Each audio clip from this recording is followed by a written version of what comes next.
Gabriel calling from Eurovision, and Tommy Cash has won Eesti Lau and will represent Estonia at the Eurovision Song Contest 2020-25 with his song Espresso Macchiato. Shall we listen and react to it? Let's do this! Alright, so as I mentioned, Tommy Cash will represent Estonia at Eurovision in Basel with his song Espresso Macchiato. 16-song national final in Estonia. The top 3 songs in jury and public went to the super final, which was 100% public vote, and Tommy Cash absolutely demolished everybody. However, there has been a lot of criticism on the internet. A lot of people, it's very split, his song. A lot of people saying it's really good. A lot of people saying it's absolutely awful and should never be in the competition in the first place and should not have won Eesti Lau. But shall we see if we think this should win? If you're interested, well, I've got to change the surroundings because I am not in England at this moment in time. So let's have a look to see if Espresso Macchiato deserve to win Eesti Lau 2025. Let's see. Hit it. Play. Espresso Macchiato. Here we go. Tommy Cash. You let me know down below, what do you think about Espresso Macchiato? Do you think it is worthy of winning Eesti Lau? Do you think it can win Eurovision? Let's have a look at the live performance though and see if our minds will change after it.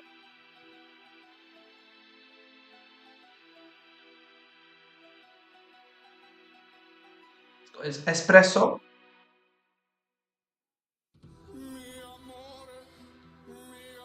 Oh god. Oh. Vocals are interesting. It's joke entry. I'm like, it's a very unchallenging vocal song, and he's like, wow. He's like a piece of slime. And he's got security guards behind him. This is quite something. And here comes his espresso, and he's passed back to the security guard.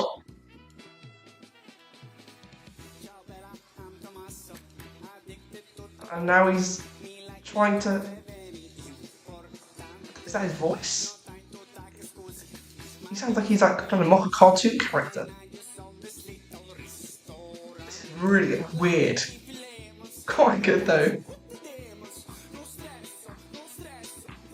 I mean, it's in Italian as well. I'm like, it's not in Estonian. But like, Tommy is the king. They're treating him like the king.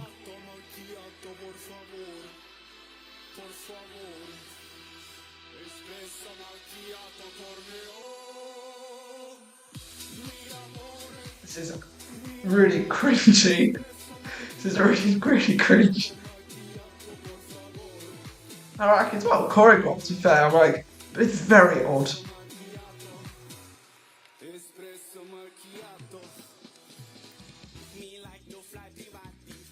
So weird when he has his voice. It's really hard to analyse this song. So odd. Oh, I don't know what to say about this. I'm like, there's one thing I could say about this. There'll be no other song of Eurovision this year like it.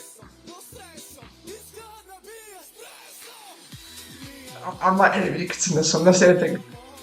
He's not even vocally that brilliant, and the song is really easy to sing. It's copying choreo. Their choreo, I did watch the voting in the green room. We'll go into more depth about that after.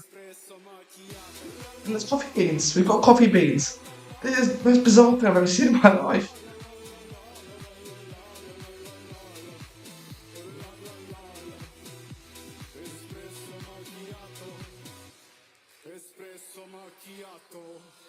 Right, the crowd are loving it, but I'm like, is it really that fantastic? I'm like, the song was good. I love the song. The live performance was interesting. Vocally wasn't exceptional though. So let's have a look about what actually happened in Eesti Lau. So he performed 15th out of 16th in the running, so right near the end, and in the green room he's got Karia with him, who, if you don't know, came second for Finland in 2023. Also kind of like, I wouldn't say joke entry, but one of those more happy, fun songs. And he's acting like the king. I'm not gonna call it cockiness.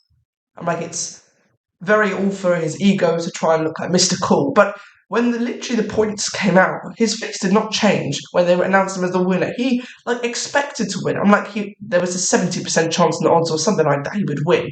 But I'm like, in the jury votes, he came top, which again is quite questionable considering I think the best jury worst song was Yannick with Frozen that came fourth overall and third in the juries. And in the public vote, he won as well, which means in the super final was in third place Anne Marlin with 3,634 points. And then in second was Andrei Zevakin featuring Kavita with Marta Sin with 4,334 points. And with 41,414 points, which was 83% of the vote, was Tommy Cash's Espresso Macchiato. So I'm like, obviously, the crowd and the people absolutely love this. Since then, it has gone up to fifth in the odds to win Eurovision as a whole. It's just a question of, is this good? Because it's mocking, in a way, Italian culture. You know, the vocals aren't fantastic. The song is great. I love the song, but it's like he had security guards. I'm like, I know he's very famous, but could it come across as very cocky? You let me know down below. I'm not sure because he's obviously not like he's like the prime minister. He needs security guards around him, but they're obviously not real security guards. But I'm like, the dancing on stage was really cheesy. It was really odd. I'm like, if you could get Yus Klein and Choreo on stage with him at Eurovision, this could have a really good chance of coming high.